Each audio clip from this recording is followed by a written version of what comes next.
Hello, Happy New Year, welcome to a new year. Hope you all had a fantastic Christmas and New Year's celebrations. It is back into the workshop for a very cold week. We're forecast minus figures this week, and as you can see, it's pretty chilly.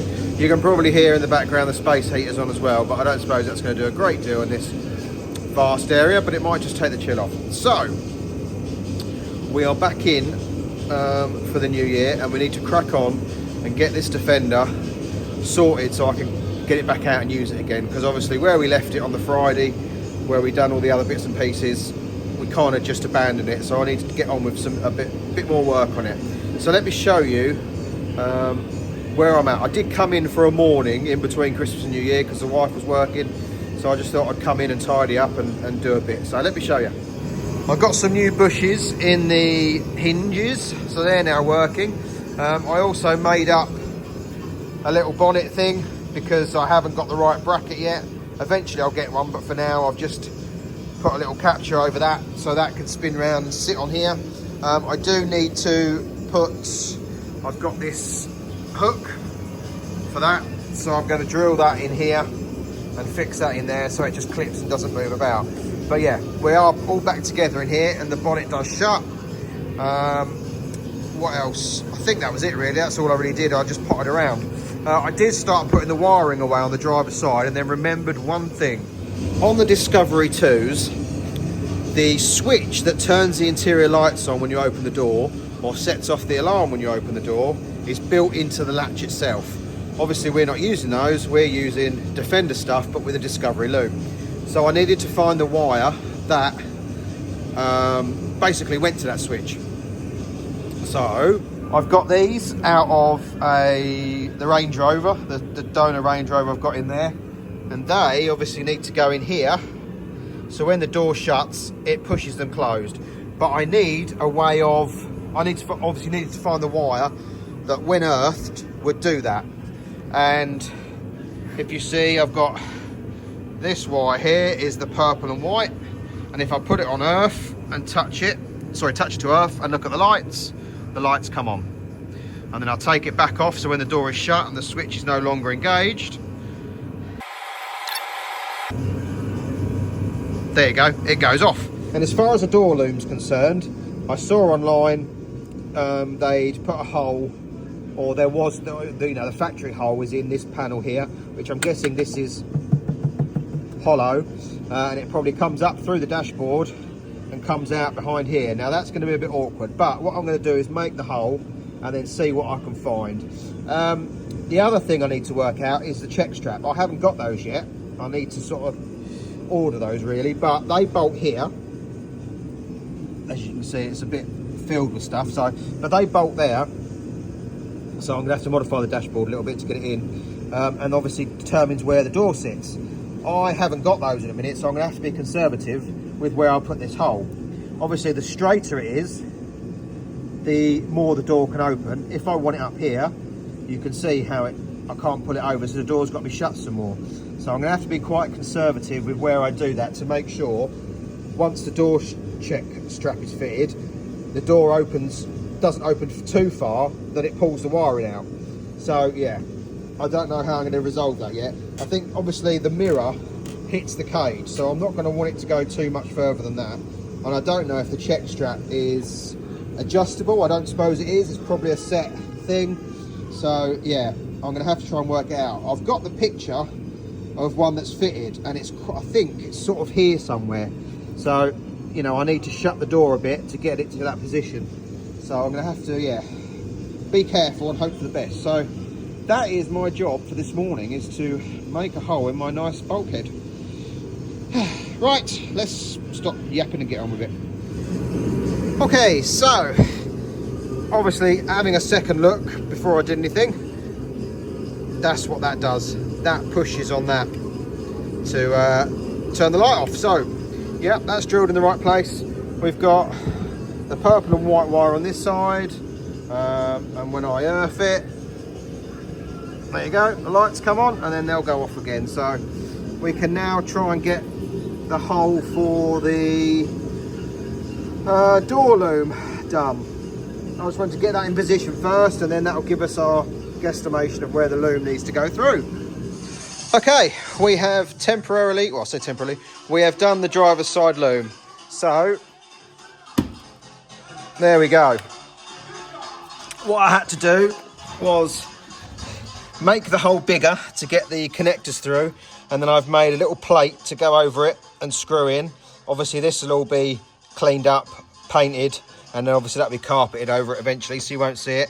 So it is removable. You take out the top and bottom screw, pull this off, and then this loom comes through from here. So that works now. So the light is on still, and then I'll shut the door.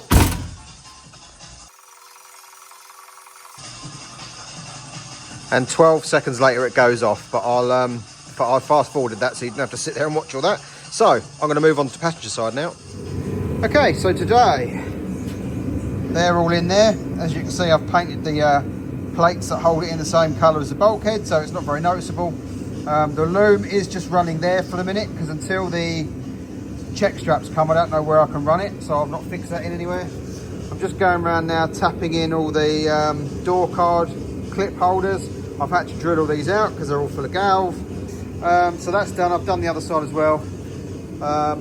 I've still got to sort this window out. The instructions say they've got to be tiger sealed on, so I need to do that before I put the door card on. So right, yeah, there's also some fixings here and here on the door card, which I presume is either a fir tree type thing or a screw, but I need to look it up on the parts diagram because I don't have whatever it should be. So right, next job. Well, the check straps have turned up, so yeah, that's obviously just through the door, and then that's bolted into the bulkhead. I had to chase the holes out where this had been painted, but that was nothing too strenuous. So that is now on, and we now have check straps. Ooh, get rid of the torch. So there we go. So that gets to there, and that's obviously on that stopper, and it just goes that little bit further, and that just holds it there so it won't shut. So we're perfect length for the glands that take the wiring, so perfection. Let's go and do the other side. Something I've been meaning to do for a while is obviously that end panel couldn't go all the way to the bulkhead because the wiper motor was there, and some wiring comes through the bulkhead about there. And I couldn't build a shaped metal part because of the door.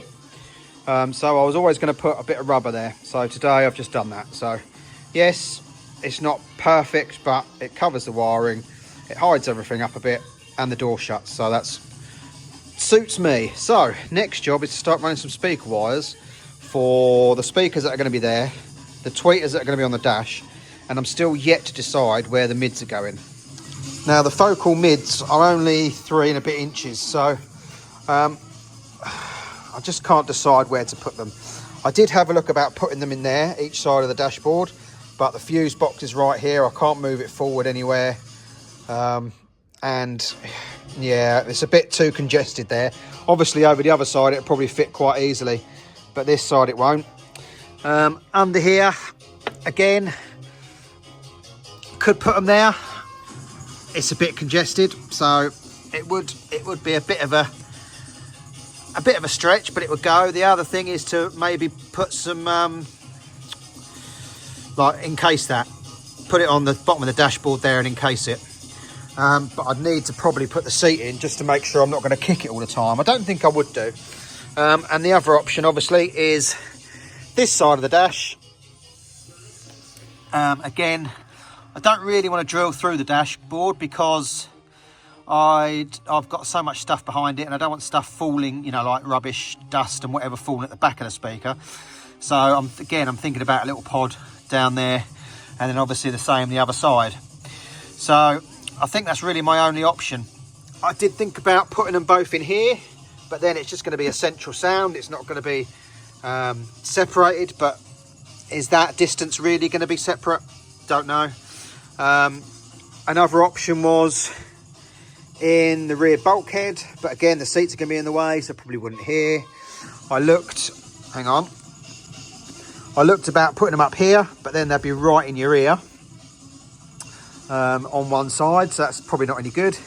My other option was to move the rear speakers to the back and then put them here, but I don't know. I think probably just for ease is just to put them in the dashboard like this, get them over this way as far as I can. Yeah, they will fire down, but they do fire down on a Defender anyway. All the ones I've seen who do fit stuff in have them here and then have the mids in the seat box. So we're going to obviously have the woofers, sorry, in the middle in that setup. So I think that's probably going to be the best option. I will just double check here once I've got the seat back in, and you know, it might be better off there and there, but we'll see. So I'm going to need to run cables now and also fit the head unit. The head unit is going to go in the cubby box on this side, because obviously it's going to be Bluetooth off that, so I don't technically need it on the dashboard, and it means I can just run the cables out there through the bulkhead behind where the air compressors are, and then it can all come up to this side to where the amps are going to be. So right, let's get started. And just to point out, the crossover, or both the crossovers, we're going to go on the bulkhead behind the panel, but as it turns out they're too deep really to go on there, which would have meant I could have run all 3 wires straight to there and just 2 out to the back. Well,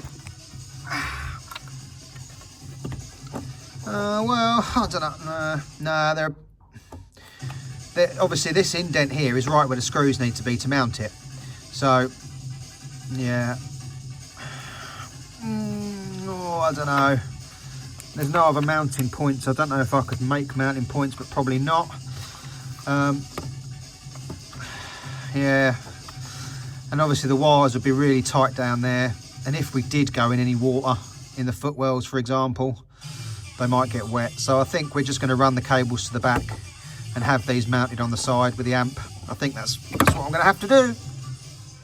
Right, so I have run the speaker cables all up the pillars, through the roof lining and to the back. I have test taped them so they're tidy. I've just got to sort that bit going up there in a bit. And yeah, I've pulled everything out the back because I'm going to drill a hole through the bulkhead, run some conduit from there straight to the seat box, so the head unit wiring can come through there, because the head unit, as I said, is going inside the seat box. And then it will run along with those along here. And we're going to redo all this, because I did say this was all temporary to make sure that it works. It is a bit of a mishmash. So we're going to pull all this out and we're going to redo it all with the new amps. So now I know that all the air works and everything's suitable, we can try and do it a bit better. So that's a job for tomorrow though. Okay, so done a couple more bits. Got the bonnet switch in. So when the bonnet shuts, that obviously presses the switch. And then if you pop the bonnet when the alarm's set, it sets the alarm off. So that will hopefully slow down any potential bonnet thieves. Now the next thing I'm not overly happy about. Right, the door card's on, but it's not the right one. Now, when I inquired about buying the doors, I listed the door card part number with it, asking about what clips I need for the doors. No one said that, no, if you're buying these door cards to go on this door, they're the wrong ones, you need this one. Also, when I ordered it, obviously there it was all in the same order. No one looked at it and thought, oh, hang on, them door cards aren't quite right for that door. They just sent them out. So the difference being that shape there's a big gap, and this shape here was rounded up here, sort of round there, so it was no way it was going to fit. So I followed the line round, or albeit not very well, but yeah, and I've had to grind this edge all the way back to even get the clips somewhere near. I also had to grind the bottom edge off to get them ones to clip in, and I also grinded back the edge on this to get it nearer. I mean, the clips still aren't great. I haven't opened that one yet, in case I decide to order the right ones and see if I can send that one back. I'm not holding much hope, because obviously I ordered them quite a while ago. But also you've got these holes here, something goes in here, they're probably fir trees, but I haven't got those, so I need to look them up. They sort of look like the ones that you pushed in and then pushed an insert through the middle. So yeah, I've got to look for those. So I don't know what to do. I don't know whether to just put up with that, whether to modify this other one now as well, grind that back a bit and get that to fit on, or whether I should buy the right ones. I mean I can kind of put up with that. It's not the end of the world, is it? Yeah, don't know, just annoyed. I wish I had have not modified them and just gone straight back with them, but again, it's like, how long do we drag this out for? I mean, they fit, they work, they're not ideal, but you know, I don't know, I'll have a think about it. Anyway, next job is to start running wires for the speakers. The hole is drilled, the conduit is through, the cables are all through. I've got one main cable, that's the ignition live. I've got ignition live at the back where the amp is, because that's how I turned it on before. So that's going to run to the head unit. Power and earth are going to come straight from the battery with a fuse link in between. So yeah, next is to drill out the seat box and get the head unit mounted inside. Right, so the head unit is all in the cubby box.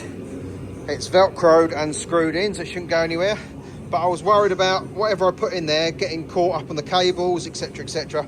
So I found a cardboard box that's the right size, trimmed the top off, and therefore I've got an infill so I can put bits in there without it affecting the head unit. I was going to partition it off with a bit of wood, but where the cables have had to come through because of the risers, I couldn't put a flush bit of wood in there. It would have been at an angle and whatever. So yeah, so I've managed to get a little cardboard box in there. It's as deep as the cubby box, so I can still put everything in there without risking it hitting the head unit. So that's all wired in now, so that's done. So really, we can start putting the seats and stuff back in and getting the car back to sort of together.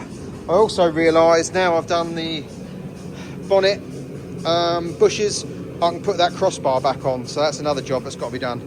So let's get this back to almost like a car, and then we can start sorting the rear end out. Okay, we've got the crossbar back on and we've got the seats back in. So I'm now going to jump in and have a little look at this speaker placement. Right, so with the speaker there, I've got plenty of room. There is nowhere, not going to get anywhere near that with it under there on spacers. I have found some angled speaker pockets, which means the speaker would be like this. So they'd both be angled out. And I still think I wouldn't catch it. I'd be nowhere near it. So I think that might be a good way to go. So I've got to have all this out as well, because obviously I need to get on with this dashboard. Also, I've got a GPS speedo coming, which means I should be able to get rid of this one and it should run the clocks. So we shall see. I can unplug this now because we're not using the Bluetooth thing anymore, because we've got the head unit in here. So let's just show you in there, and there's my box. So yeah, that'll work. I've got to put the cup holders back in, but yeah. Right, so I now need to sort out them speaker things, and then we can get these bits all sorted out as well to put the woofers in. Okay, everything is now plumbed in. Everything is working, everything is tested, and yeah, we're good. So I now need to modify the box I made for all the gubbins that goes in here. I need to bring the lid forward a bit so I can get the sub box on. So I'm going to modify that slightly. I haven't managed to do any of the other things I was going to say because sorting all this out took quite a while. Yeah, don't know what else to say really. Everything's tested, everything's working. So I need to fit the speakers, I need to fit the speedo, and I need to modify this, but it's all going to be done next week. So thanks for watching. Have a lovely weekend. Like, subscribe and share. Happy New Year again, and I'll see you next week where hopefully we'll get this back out on the road and we'll get other projects in and get going. Because I'm bored of doing this now, so you must be. So have a good one. See you later.